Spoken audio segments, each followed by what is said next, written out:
શ્રી વલ્લભાધીશ કી જય, શ્રી ગુસાઈજી પરમ દયાલ કી જય, શ્યામ સુંદર શ્રી અમને મહારાણી કી જય, શ્રી હરિરાય મહાપ્રભુ કી જય. આપણે ષોડશ ગ્રંથ વિશે રસપાન કરીએ છીએ. તેમાં પહેલો યમનાષ્ટક ચાલુ કર્યો છે. એમાં પહેલો શ્લોક કાલે કર્યો હતો. તેમાં આગળ થોડું કે બધી સિદ્ધિઓ આપનારા શ્રી યમુનાજી છે. એ યમુનાજીને આપણે આનંદપૂર્વક નમન કરીએ છીએ. તેમના બંને કિનારા પર પુષ્કળ રેતી છે. મૂર નામના રાક્ષસના દુશ્મન એવા ભગવાન શ્રી કૃષ્ણના ચરણ કમળોના સ્પર્શથી અતિશય શોભે છે. તેમના બંને કિનારા પુષ્કળ રસથી સુશોભિત છે. કિનારા ઉપર નવીન વનો આવેલા છે. તેમાં ઉત્પન્ન થયેલી પુષ્પોની સુગંધીયુક્ત જલવાળા સૂર અને અસુર અથવા દૈન્યભાવવાળા માનભાવવાળા વ્રજભક્તોથી સારી રીતે પૂજાયેલા છે. કામદેવના પિતા એવા શ્રી કૃષ્ણને શોભાને ધારણ કરનારા છે. આવા શ્રી યમુનાજીને આપણે આનંદપૂર્વક નમન કરીએ છીએ.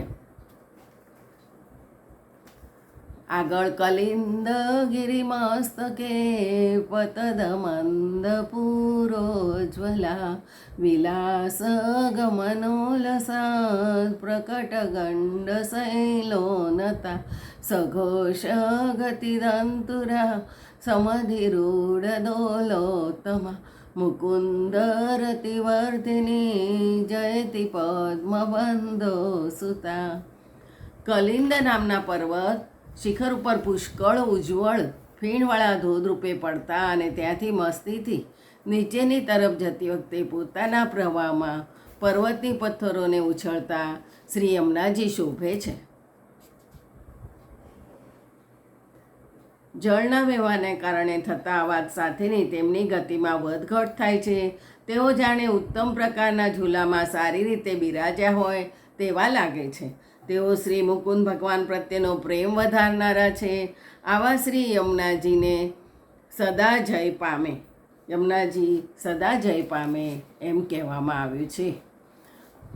બીજું એવું કહે છે કે જો કલિંદ નામના પર્વત યમુનાજી પાસે વરદાન માગ્યું કે હે આદિત્ય નંદિની, આપ મારા ઉપર કૃપા કરીને મારા શિખરાધિક ભાગમાં પ્રવેશ કરીને પધારો, તેથી આપનું કાલિંદી એવું નામ કહેવાશે.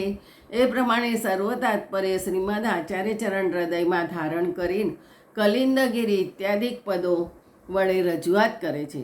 શ્રી યમુનાજી સૂર્યમંડળથી પ્રગટ થતાં સર્વથી શ્રેષ્ઠતાથી વર્તે છે. સૂર્યમંડળથી કલિંદ પર્વતના શિખર ઉપર ઘણા પ્રવાહથી પડવાથી ફીણ ઉત્પન્ન થાય છે. તેથી યમુનાજીનું સ્વરૂપ વાસ્તવિક રીતે શ્યામ હોવા છતાં પ્રવાહ શ્વેત રૂપે દર્શન આપે છે. ઊંચા પર્વતોમાં ઊંચા નીચા ભાગોમાં થઈને ગમન કરતા હોવાથી ઉપર ચડવું અને નીચે ઉતરવું એ બે વિલાસથી ગમન છે. તેથી અત્યંત શોભે છે. ઊંચા નીચા પ્રદેશોમાં ગમનની શોભાનું વર્ણન કર્યું છે. ભુવન ભુવન પાવની મધિગતા મને કસ નહીં, પ્રિયાભીર સેવિતામ શુકમયુર હંસાદિભી તરંગ ભુજ કંકણ પ્રકટ મુક્તિકા વાલુકા નિતંબ તટ સુંદરી નમત કૃષ્ણ તુર્ય પ્રિયા.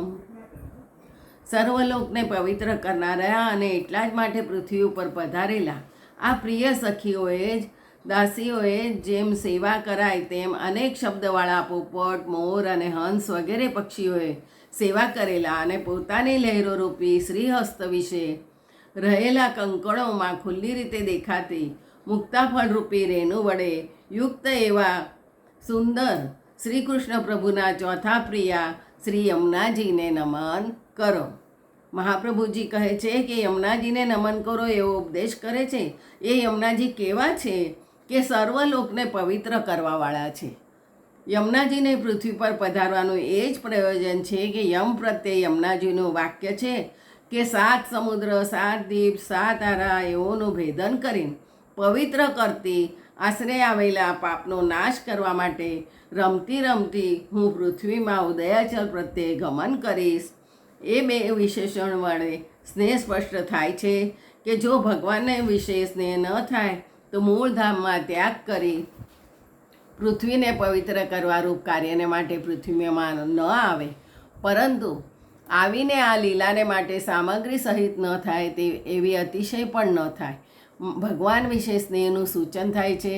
જુદા જુદા શબ્દ કરવાવાળા પોપટ, મોર, હંસ આદિ પક્ષીઓથી સેવા કરાયેલા છે. જાણે પોતાની સખીઓથી સેવાયેલા હોય એમ ભગવત વિશે એક રસનો અત્યંત ભાવ સૂચિત કર્યો છે.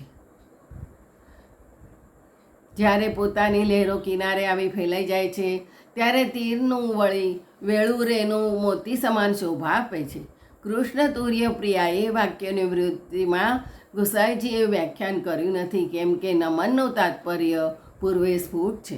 હરિરાયજી આ ટિપ્પણીમાં કહે છે કે ભાગવતમાં કાલિંદી અને યમુનાજીનો ભેદ મૂળમાં બતાવે છે અને એના આધિભૌતિક આધિદૈવિક ભાવનો સુબોધિનીજીમાં પણ ખુલાસો કર્યો છે. યમુના મહાત્મ્યમાં રૂકમણી આદિ ત્રણની સાથે સાથે ચોથા યમુનાજી હોઈ શકતા નથી, પરંતુ ત્રણ સગુણની જેમાં અપેક્ષા નથી તેવા ગુણાતીત રૂપે ચોથા તરીકે યમુનાજીને વર્ણન કરેલા છે. યમુનાજીમાં ભગવાનના સમાન ધર્મ છે તે ધર્મનું સૂચન કર્યું છે. અનંત ગુણભૂષિતે શિવ વિરમચિદેવ સ્તુતે ઘનાઘન નિભે સદા ધ્રુવ પરાશરાભીષ્ટદે વિશુદ્ધ મથુરા તટે સકલ ગોપ ગોપી વૃતે કૃપા જલધિ સંશ્રિતે મમ મન સુખમ ભાવે. હે યમુનાજી, તમે અગણિત ગુણોથી શોભો છો. અનંત ગુણભૂષિત એટલે અગણિત ગુણોથી શોભો છો. શિવજી, બ્રહ્માજી અને દેવો તમારી સ્તુતિ કરે છે. જળ ભરેલા મેઘશ્યામ વાદળો જેવો તમારો વર્ણ છે. બાળ ભક્ત ધ્રુવ અને પરાશર ઋષિને ઈચ્છિત વરદાન આપનારા મથુરાના વિશુદ્ધ કિનારે બિરાજતા બધા ગોપ ગોપીઓથી વીંટળાયેલા કૃપારૂપી સાગરને સારી રીતે ધારણ કરનારા હે યમુનાજી, મારા મનને સુખ આપો, એવી રીતે કહ્યું છે. યમુનાજી, તમે જ મારા મનને જેમ સુખ થાય તેમ વિચારો. ભગવાન 6 ગુણવાળા છે તેવા જ યમુનાજી એ ઐશ્વર્યાદિક 6 ગુણ 2 પ્રકારના સમજવા. એક પુષ્ટિ માર્ગીય અને ત્યાં બીજો મર્યાદા માર્ગીય. પુષ્ટિ માર્ગીય ગુણ ક્યાં ક્યાં અને ક્યાં ક્યાં લખેલા છે તે ગુણ ભાગવત દસમ સ્કંદના ફલ પ્રકરણમાં અને વેણુગીતમાં 6 શ્લોક નિરૂપિત કર્યા છે અને યમુનાજીમાં આ ગુણોનું 6 વિશેષણોથી નિરૂપણ કર્યું છે. યમુનાજીના તથા શ્રી પ્રભુજીના છે, પરંતુ પ્રભુ પક્ષમાં સર્વ વિશેષણ 7મી વિભક્તિ છે, એટલે યમુનાજીના પક્ષમાં સર્વ વિશેષણ સંબોધનથી છે.